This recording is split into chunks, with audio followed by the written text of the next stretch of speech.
any inkling of what might be down there? Because, as you stated, there's a lot of guards up top.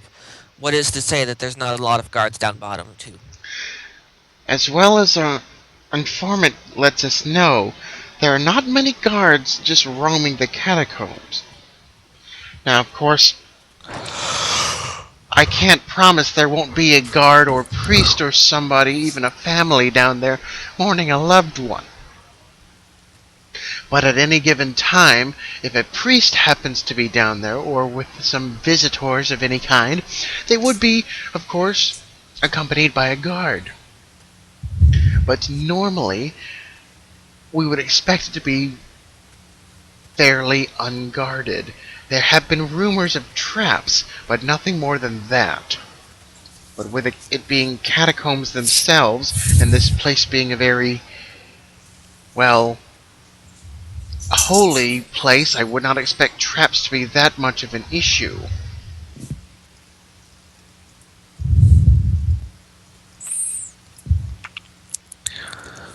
Well, I feel this is doable. Very difficult, but it's possible to be done. It's possible it can be done. Of course it can be done. That's why I'm hiring you. I look over to the Beat Knight. Do you have any other concerns? The Beat Knight will scratch a little bit more in his little pad and ask about any payment, any money that will be needed to exchange in this entire arrangement.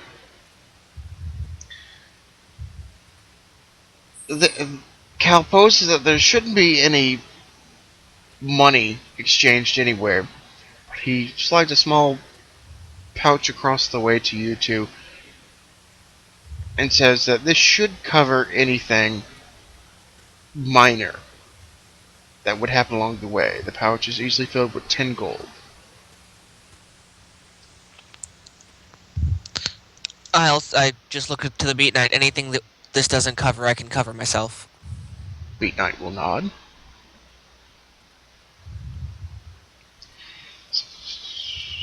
Beat Knight will pose up again like a child in a classroom. What is the item we are looking for? How will we know what it is?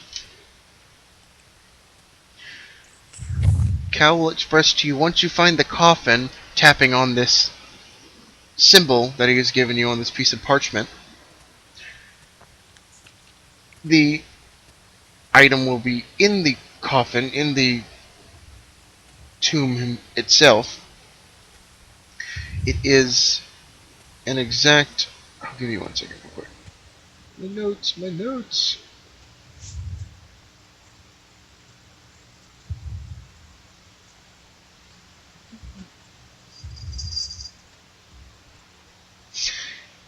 It is a gemstone that would be in place of a pendant, is how he poses it. He says you're more than welcome to anything else in the coffin on your own I'd, time. well, I'd rather avoid grave robbing too much to cause as little suspicion to be aroused as possible. He slides you two more he slides you a small pouch, a medium pouch, and another folded up piece of parchment. And these are? Don't open the small one. Don't open the small one till you get to the coffin. He poses with an actual sense of urgency. Before or after we open it? You'll need this to open it. Don't Got it. open the bag until you get there. It's a one-time thing, so just don't do it. Okay. The medium bag is full. You can feel it. Do you pick it up or is it on the table? It's on the table. Okay. You haven't touched anything yet. No. Cal informs you that this medium bag is kind of your failsafe. It's a bag of crystals. Each of these have a small little bit of magical properties, like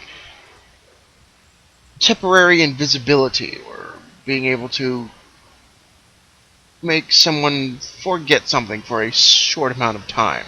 They don't work long, but they're for in a tight spot.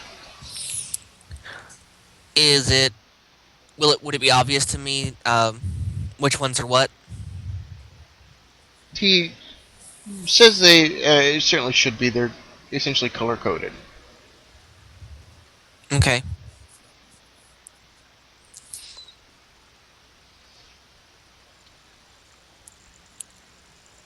And he also quickly pulls out a piece of parchment from within his pockets and pulls out a quill pen from another pocket and quickly scribbles something down on a piece of parchment.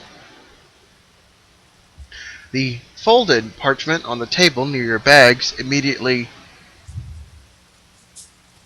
glows with a faintest little orange glow. I unfold it. Written on it is a very lavish, twirled cursive hello. Cal informs you that this is an oracle paper. You will be able to communicate with him while in the city, if need be. All right. They probably have magic detecting things, so use this sparingly. He expresses it'd be best not to use it around a guard, but when you guys are alone. Yeah. At this point, Don will pose up that what good will this do the two of you since you're going to be searched? Won't this be suspicious? Cal acts like he has actually planned for this, and very triumphantly says that the best he can do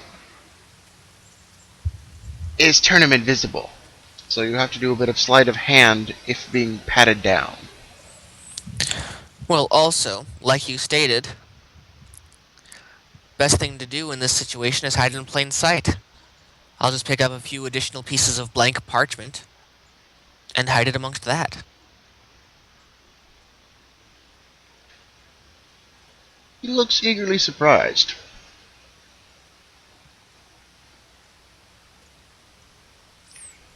Because it's not odd for someone to carry around note-taking paper.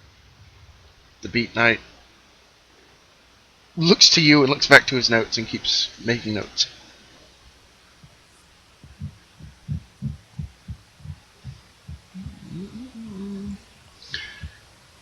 Cal will reiterate your needed agenda to return with the gem from the coffin,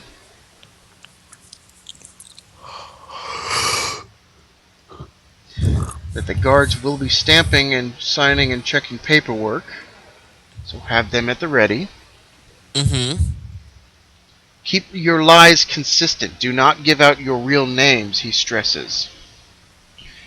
If you are found out, it's harder for them to track you if they don't know who you are.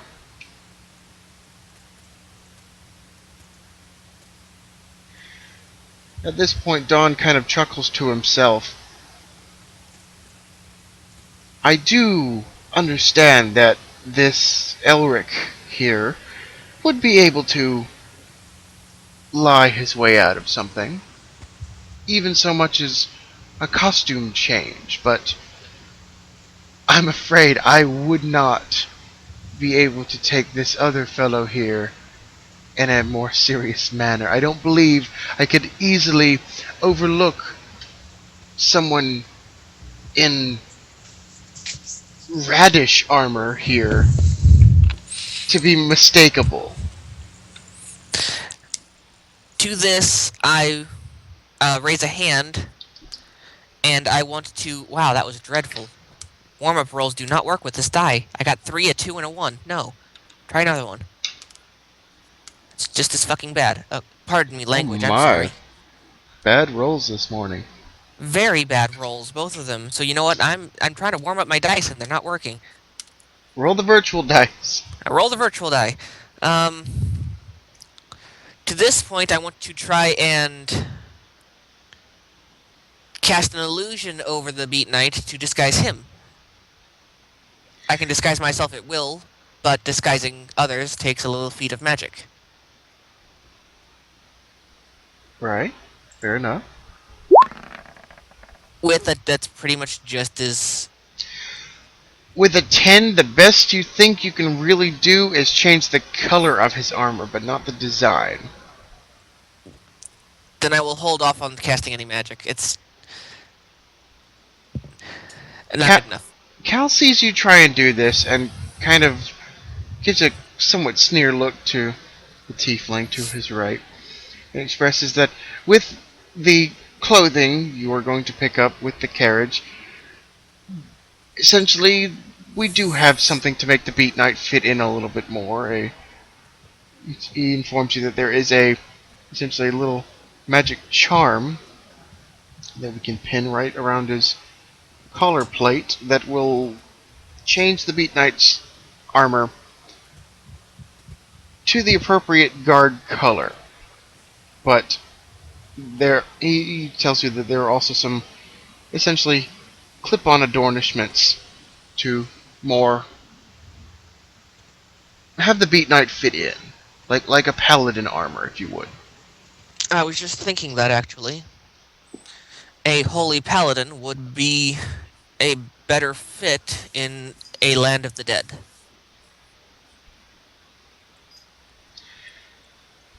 The Beat Knight will express his okayness with this and pose a question about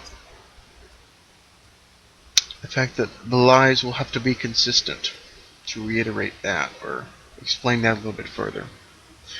Cal will inform you guys that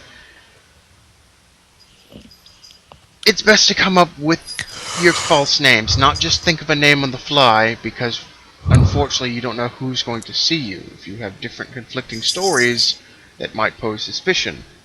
So it'd be best to think of something and stick with it, as well as plan out what you're going to need.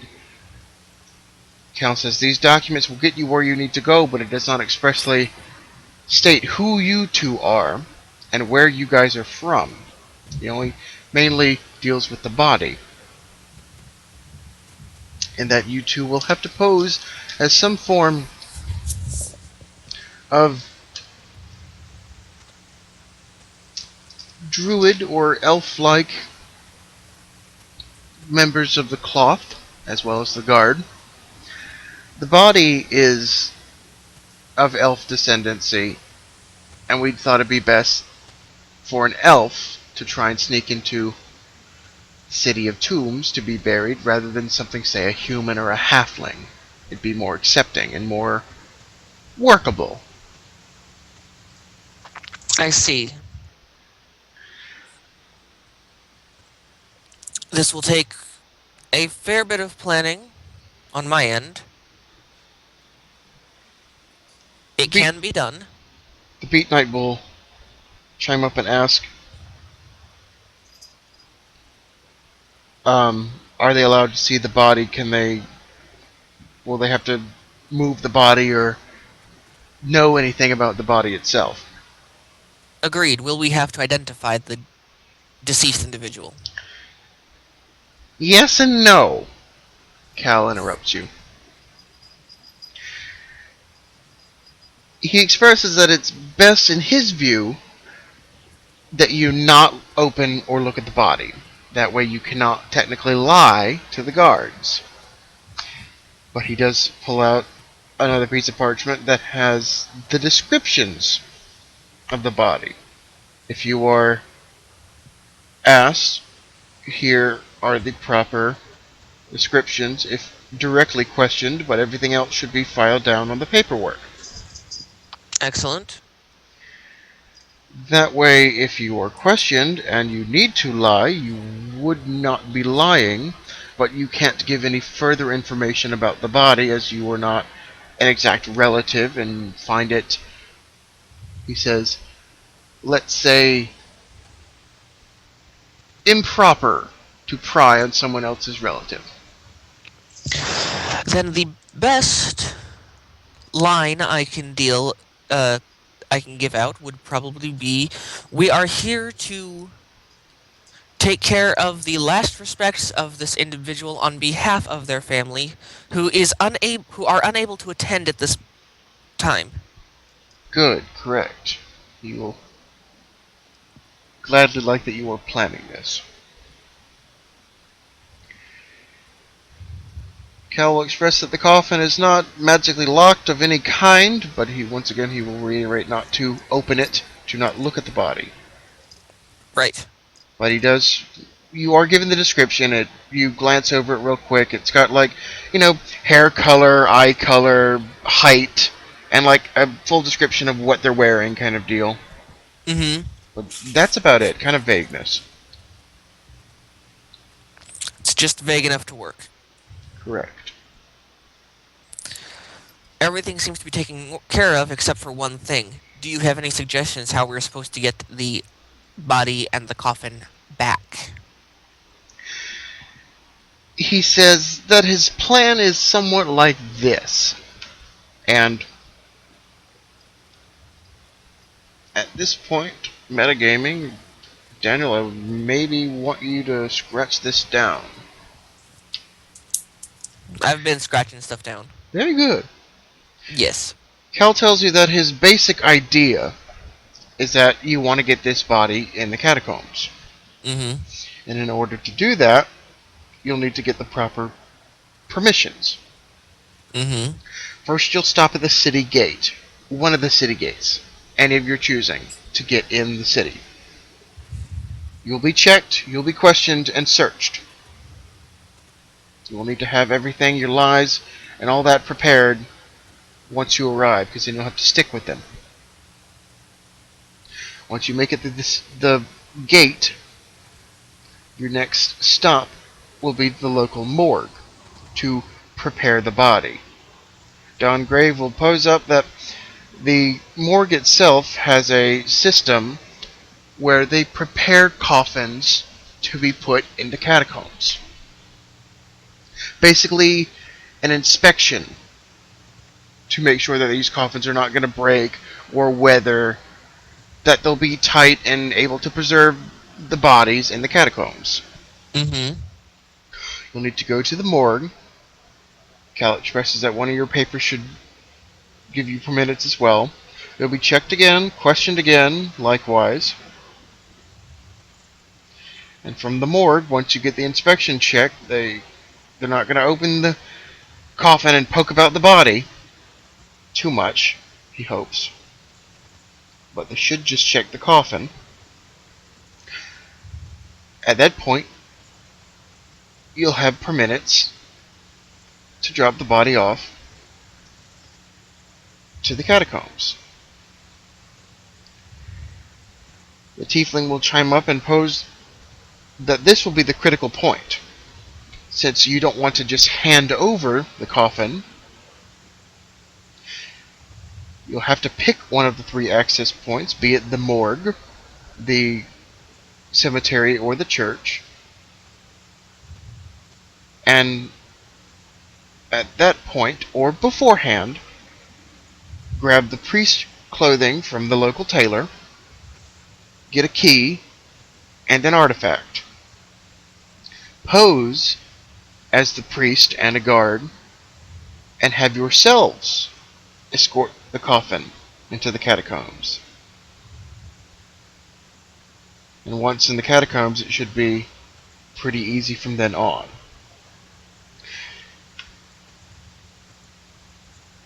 Cal will adjust his purple glasses and make one more critical point that he seems to have almost forgotten. That you need to keep hold of the key. They will lock you in the catacombs if you want to get out. The only known access point that he knows of and that the informant can give him, there is a small iron barred grate that would empty out essentially under the local moat as an emergency escape. but that's all he knows about the catacombs. Okay. The Beat Knight will examine the little symbol that you guys are given and ask that since we do not have a name and only this to go off for the wizard, do we have any idea where the wizard is buried in the catacombs? Will it be hard to find? Cal expresses that symbol is one of a kind. It should be pretty easy to spot out, but more or less it would be buried in a more prestigious area, a more honored area, not among the commons in the catacombs.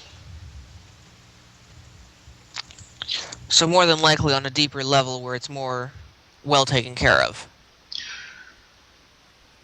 Cal corrects you, not a deeper area, as he tells you that the catacombs are set up on only one plane, but in a perfect grid underneath the city. So it shouldn't be that difficult. Right.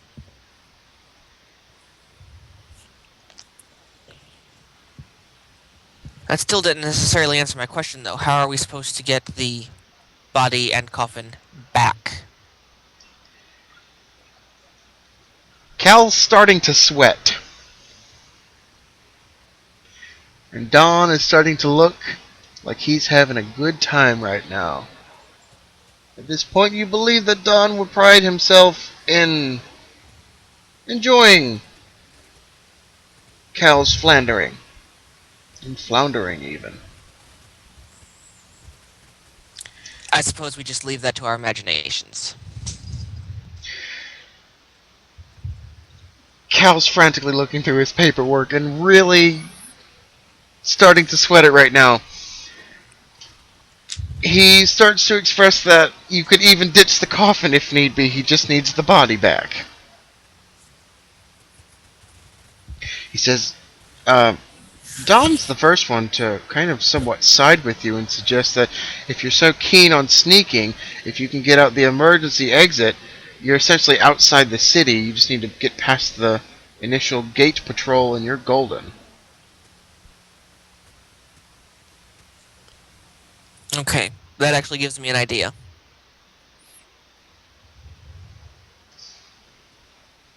Cal looks to you expectantly. If we can get past the gate patrol, it would not take very much to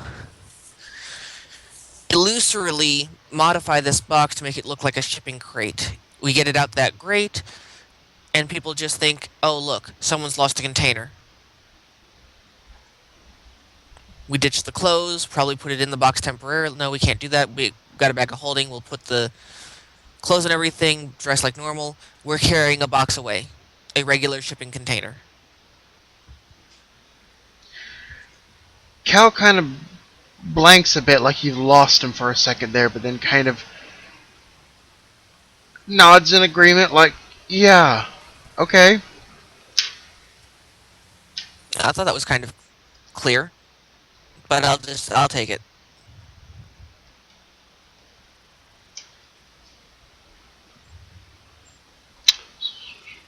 Basically, we get the coffin out of the grate. Ourselves the grate. Stow our clothes. Since we're already outside the city, they got the grate patrol.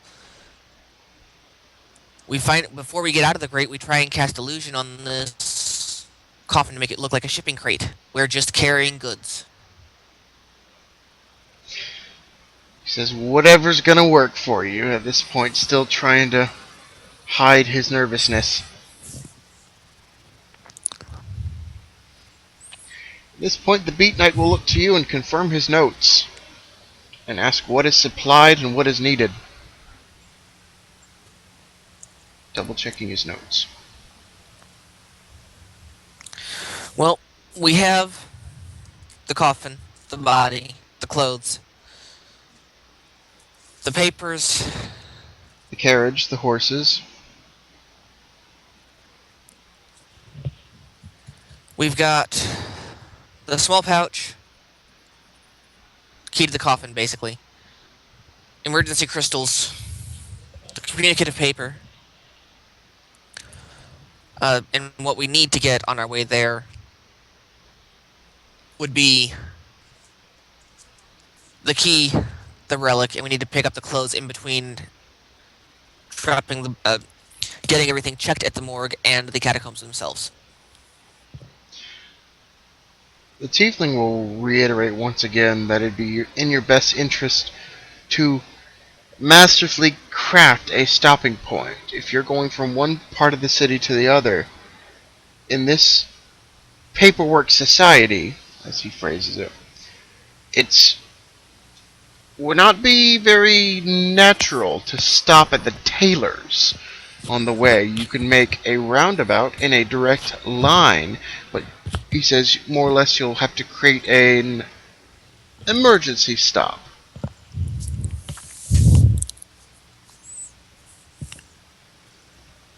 It could always be said that the family requested that I, as the family's priest, do it, and my clothes are at the tailor's, my robes. The proper robes are at the tailor's here. Said they were sent ahead. At this point, Cal would interject and say, "Nice thinking, but would that be on record anywhere? How would they know? Now we have our tailor found out for keeping un uncatalogued priest robes, an offense now, and you've just lied through your teeth. So I that can't see. so that can't work. Everything goes in and out of the city. Everything is documented and certainly checked upon. I would have had the tailor here myself to have you talk person to person with another informant if she could get out of the city without being suspected of doing something else. She doesn't want to leave the priest robes unguarded at her shop. Likewise, everything that goes in and out is thoroughly searched, as we've said, so not a lot gets past these people. What if we sent a letter? I personally sent a letter with finances for a commissioned um, fixing up of her robe, and it can be substituted for the one that she's actually got there. It would be on record that someone commissioned this. It will be on record that she will have these tattered clothes available, so I can stop there. That might work, Cal says. If you do not have the proper paperwork, you make the proper paperwork.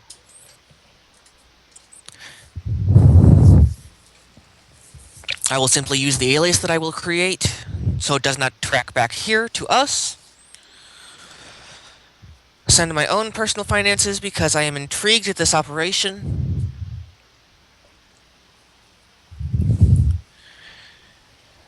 And I will find, before we go there, some tattered priest clothing that she can, I use air quotes, fix up. But if you're actually going to be sending these in to be fixed, what will come about of it if she's just got leftover clothing then? I send extra and make note that if these are beyond repair, I will be more than willing to pay for a new set.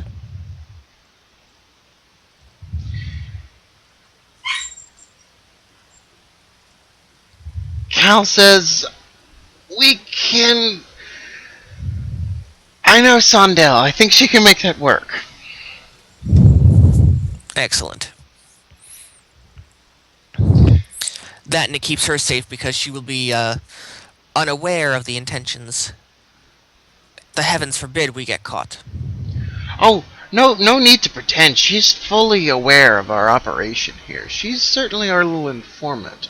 Yes, but it A keeps her safe, which is the big thing.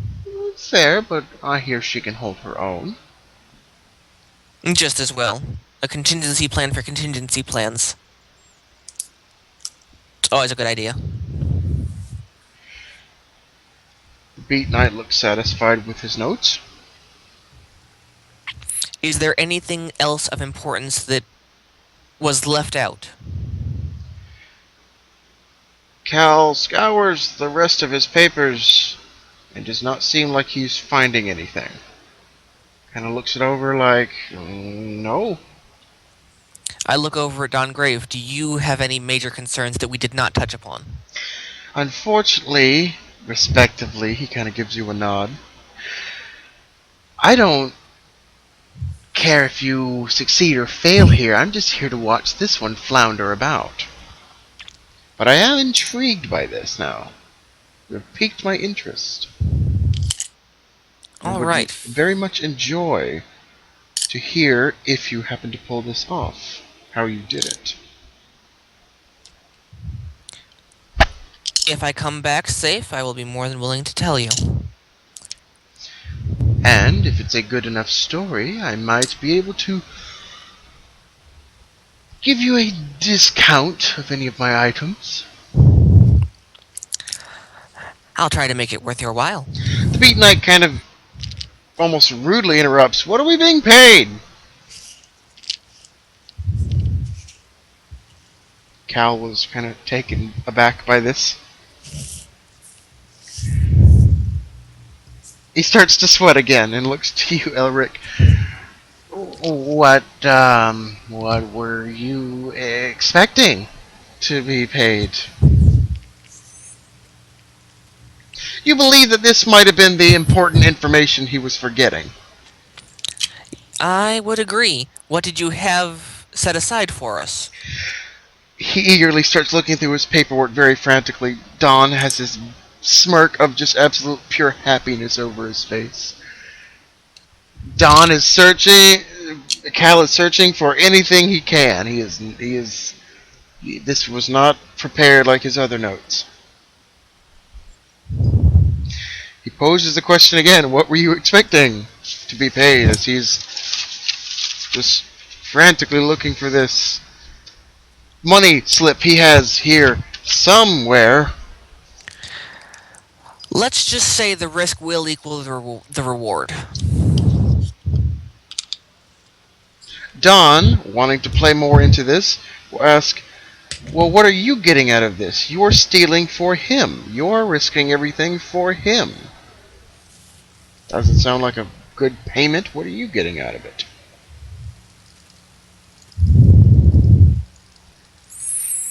I haven't quite figured that one out yet myself, but let's Cal, just say it will be more than sufficient given the degree of difficulty that was not disclosed when the initial proposal was made.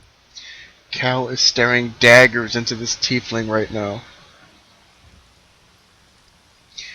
As you have essentially put yourselves in a situation where Cal is now in your debt. Mm-hmm. And as expected, he is not exactly thrilled with that.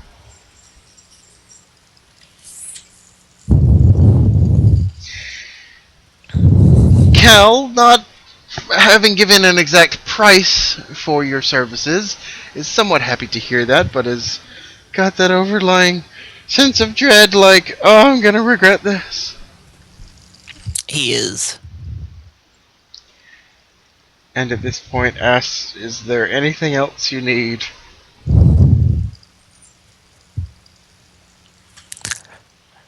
Uh, Simply 1 day or 2 days to prepare everything, and we will head out after that.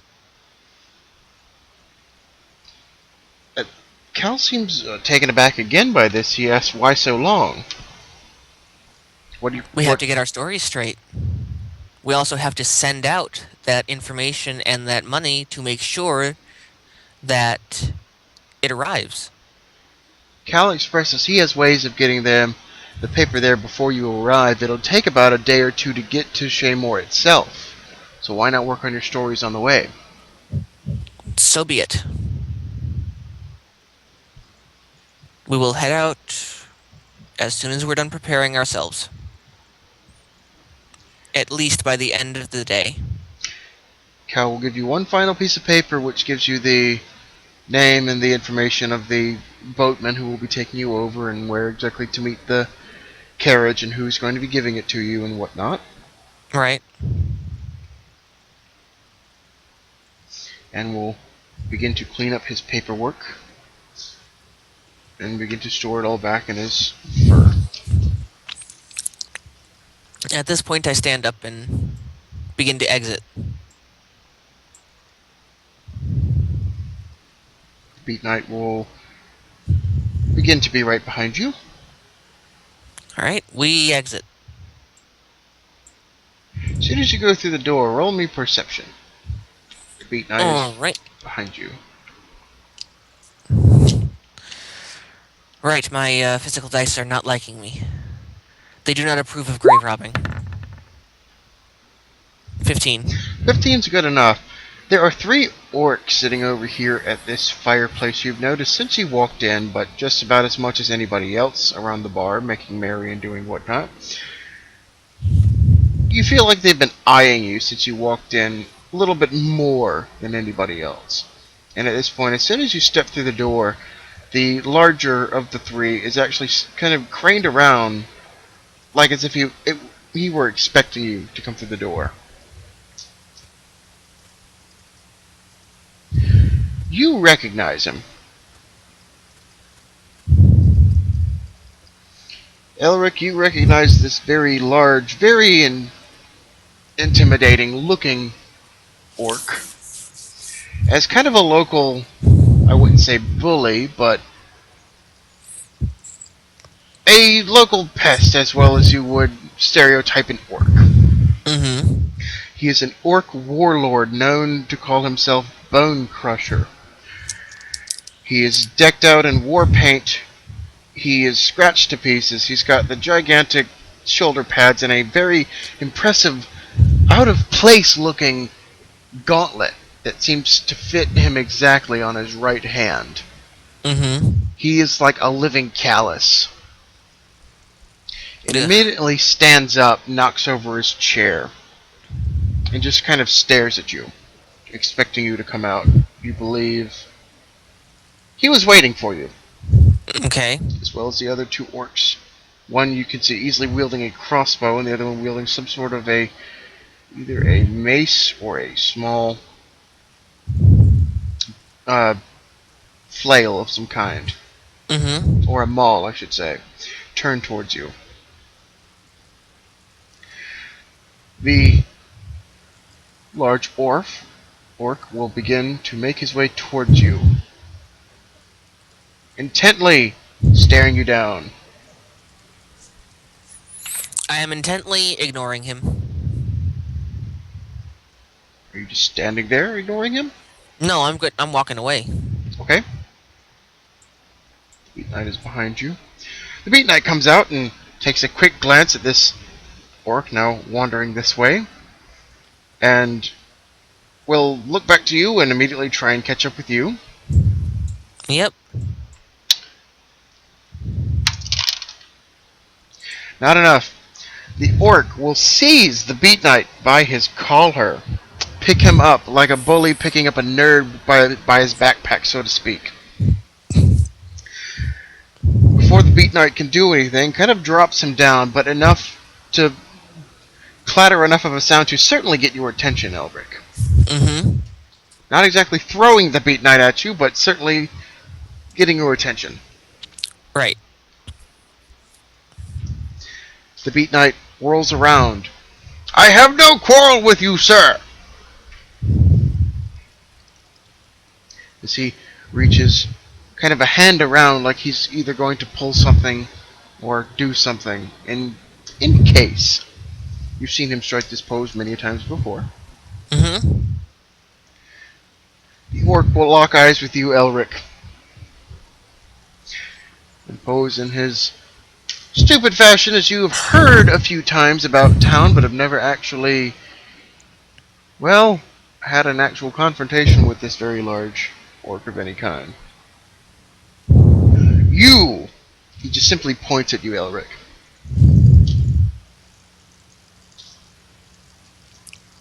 What? Everyone passed through Boar's Wood. Everyone challenged Bone Crusher. You no challenge Bone Crusher. Are you a man? Stand up and challenge me. I have this thing against death, so no. Gives you the sneerest look you can imagine from an orc of his stature. The Beat Knight will agree. I'm sorry, sir, we have other matters we must attend to. I'm afraid another time is in order.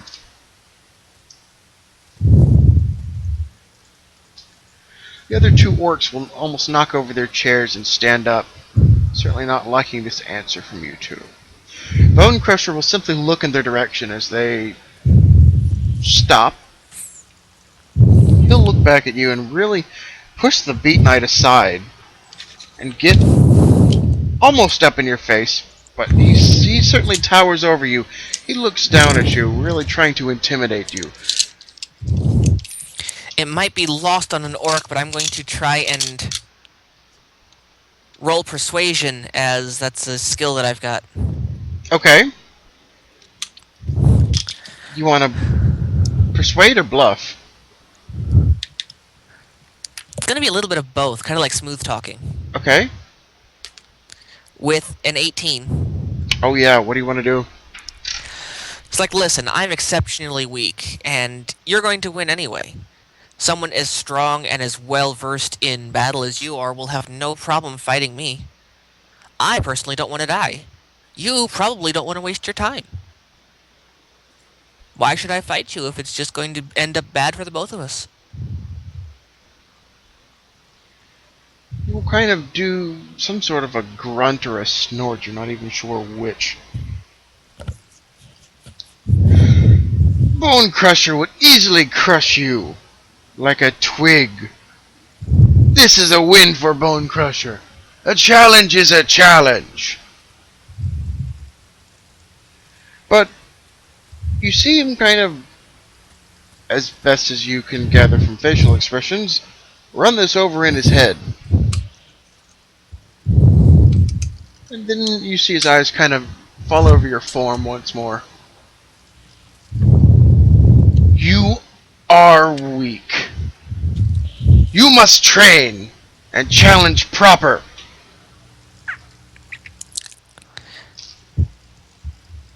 I can't get out of that one, so I just say to him, then I will train. Another time when I am stronger then. And you will find Bone Crusher, and you will challenge, or Bone Crusher will find you. I pull out a blank piece of paper and said, you take challenges in Boar's Wood, right? Bone Crusher takes challenges anywhere, he Got says it. very victoriously. The other two orcs kind of throwing a fist in the air in agreement. Okay then. Until next time. Gives you another weird orc grunt or snort or something. He doesn't walk off, he just kind of stands here looking at you. I start to walk off. He looks towards the Beat Knight as the Beat Knight will... Do you watch the Beat Knight? Is he in your peripheral by any means? Yeah, he was until I moved that way. Alright. You do notice that Mitigus and the Crate Phantom are sitting here enjoying a drink. Chatting as you had left them. The Beat Knight is walking backwards, still in that pose. Like, I don't trust you. Right. And asks if you know him. He's a brute that prefers combat over anything else. I say hushed so Bone Crusher doesn't necessarily hear.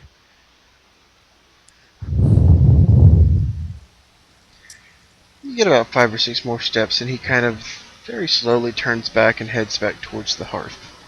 Okay.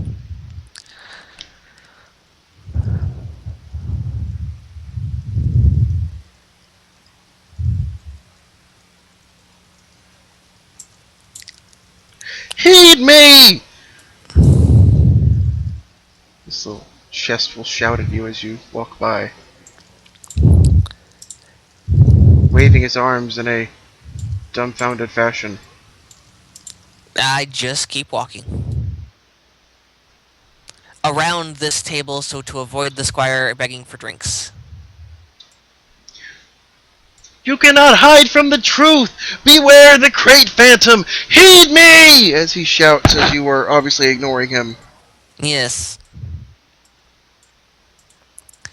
And we just make our way outside, hopefully. The Beat Knight whispers to you, he's a funny little fellow. He's alright. I'm not quite sure how much of a threat he is, but he's alright.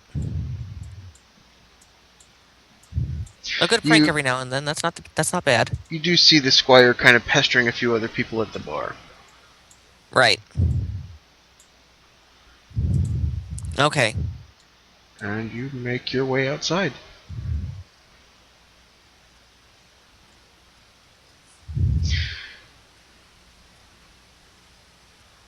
Alright, you are given all the items and everything you need. And unless you or the Beat Knight would like to do anything in particular, it is going to be assumed you hop the boat and begin your next trek. Right. Are you in agreement? I am in agreement. Beforehand, though, I would like to stitch a small layer into my bag of holding that I can slip my hand underneath, make it look like it's got a false bottom. Okay, I'll allow you to do that. Yes.